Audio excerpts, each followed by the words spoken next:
Hey, what's going on, everybody? This is Dr. Noah Liu again at our Facebook Live that we do every week. So glad that we are here again with my buddy and partner, Tom Bibi Varghese. So, Tom and I, we've been doing a few deals, and today just wanted to bring in something really quick, really short, something which we all can use as a tool, and that's called the 1% rule. So, Tom, without further ado, go ahead and take away with the intro. Hey, good afternoon, everybody. So excited for another Thursday evening Facebook Live. We do this every week. We just educate you guys on how you can do real estate deals and how we are doing deals. And we started just like you guys. We didn't have much information out there, so we thought we'll educate everybody. My name is Tom Bibi Wargis. I'm a entrepreneur as well as a partner of Dr. Noah Liu. We have done multiple deals in this group as well as outside the group, For sure. and we are working on some industrial deals and things like that right now. But today we're going to talk about the 1% rule. Hmm. The 1% rule is very, very critical when it comes to real estate, and it gives you a lot of advantage if you're able to figure this out. And also, this is one of the ways you can quickly figure out if a property is worth investing in. So, Noah, what do you think? Did you want to? Yeah, absolutely. Thanks, man. Like when we do our analysis, when we do our napkin underwriting, there's a lot of different parameters that we use and many different metrics. 1% rule is one of those metrics where we can quickly analyze based on what does it cost for the entire deal versus how many doors in that deal. It could be units like flex industrial, it could be multifamily, or it could be like even, like the storage spaces. Every single asset class has its own set of numbers that we follow by. But we're going to take an example of multifamily, Tom. What do you think? Yeah, I think today we should talk about multifamily because that really fits into the 1% rule. Right, right. So 1% rule, all it is basically what's the value of the whole entire property versus what does it cost if we break it down by the number of units. And what are we looking at is $100,000 per door as a guide. Now, keep in mind, this is just one of those things where it's only a guide. It's not like a true definitive, like it's a make it or break it kind of deal. Just a guidance to know that are we paying a little bit way too much or are we paying way below the market? So, Tom, you wanna kind of elaborate a little bit, like that 100,000. How does it fit in that valuation? Yeah, so let's take the example of a property that's worth $100,000. Let's say it's in this example we'll say it is like a duplex that's got two units. Each of them is, Perfect. yeah, two. The total cost of the building is $200,000. That is $100,000 each. A duplex is nothing but two apartments in one building, so they're like tied together, same wall and all that stuff. So $100,000 each for each of those apartments, and the rent is, let's say, $1,000 a month. So Mm-hmm. the purchase price is $100,000, and each of them is renting for $1,000. Is what the seller is telling you. That means the total purchase price is $200,000, and you've got $2,000 in rent coming in. So when you do the math, $2,000 is 1% of $200,000. That's what the 1% rule is. Just to define it, we'll tell you why the 1% rule and the advantages and all that. But this Right, is when right. the rent per month is 1% of the purchase price. That qualifies to be the 1% rule. So what Tom is saying is basically one unit per month of rent that adds up to that 1%.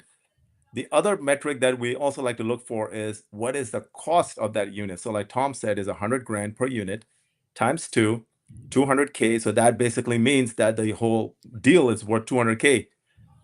So if there ever is a time where there is units, so let's say if there's a 10 unit or an 8 unit or 5 units, doesn't really matter. If it's over $100,000, right? So we know like that 1% rule is 100K mark. That's like a benchmark that we like to go by per unit, per door. If it goes a little bit over, we need to find out why, right? Is it because it's a better property? Is it well maintained? Is it because the valuation is higher or the cap rate is lower? So there are many, many variables. But if all of them checks out to be really, really good, like a good location, low crime, great schools, and the cap rate is low, and that valuation is, let's say, 100K, it kind of tells us in the back of our mind that we have a decent deal, right, Tom? Yeah, And actually, yeah. What we are trying to get to is that if the property qualifies as the 1% rule, if it satisfies the 1% rule, that property is pretty much a good deal, and you can buy it hands down, with, I mean, eyes closed, or hands down, whatever.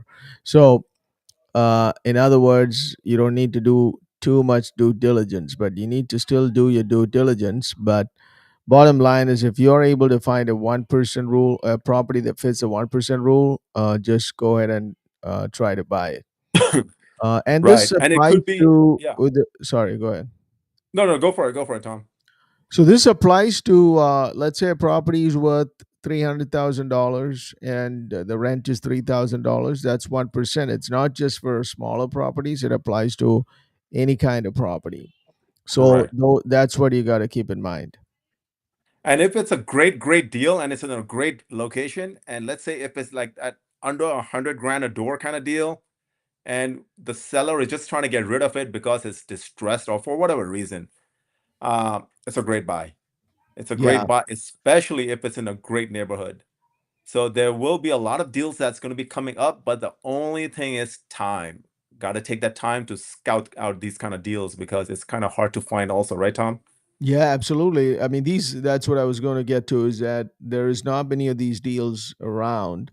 So if you come across any deal like this, it's a pretty good deal.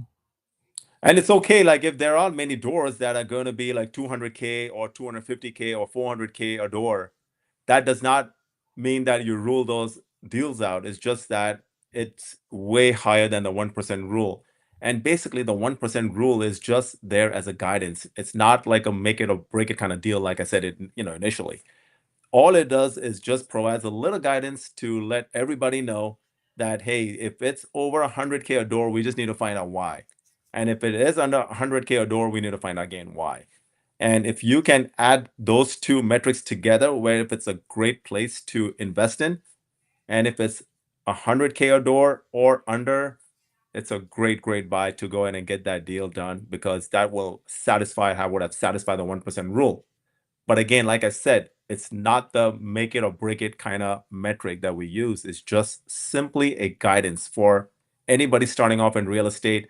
It's a great way to get into it. It's a great way to analyze properties and deals when you're doing it in on a piece of paper. Yeah, absolutely, absolutely. Yeah. So if you guys find him, just go ahead and get him. After doing some due diligence, I mean, understand that it's a pretty good deal. Just make sure it's in a good neighborhood. And if you have any questions related to this, definitely reach out to us. These kind of properties are really hard to come by, but we are here to provide guidance. We are also talking about investing in some industrial assets, that we are looking at. So we have started, Noel and I, we have started a fund to invest in some of these cash flowing industrial assets. Some of these are actually 1% rules. Some of these Mhm. are 8%, 7% cash on cash. So if any of you are interested in getting involved in that fund, and acquiring some assets along with us, we'd love to hear from you guys. 100%. Absolutely. And for all you guys who are actually Dennis, I am going to be at the Podfest next week. Make sure if you are down there, let's connect, let's hook up. I will be having a small table set up on my podcast. So definitely, I would love to meet all of you guys who are going to be down there.